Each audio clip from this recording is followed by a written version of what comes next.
When we listen to the news, we can become very discouraged. We can even become fearful. I want to offer 3 practical things that we can do today. Things that I practice in my own life, and maybe you'll find it helpful too. Number 1, if there's a decision that we can make, let's make it. Let's not put off making difficult decisions just because we don't have enough information. To not make a decision means later on we really don't have much for choices. But if you can go ahead and make a decision using the very best information that you have at this moment, that can be very helpful.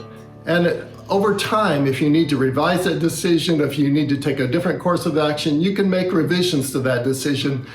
But it is very difficult if you have no action and no plan to end up in the best results. The second thing is, if there's an action you can take, take it.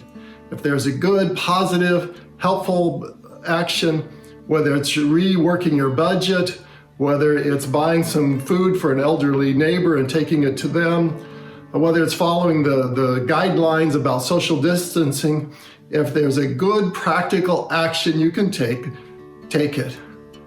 The third thing, and perhaps the hardest thing, is don't worry. There are many things that are simply beyond our control.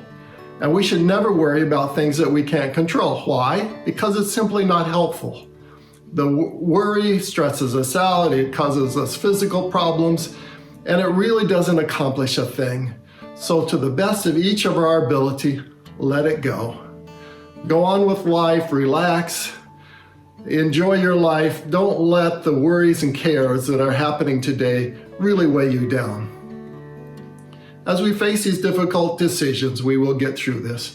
I want to encourage each of you to be positive, do the things that you can do, and we will get through to the other side soon.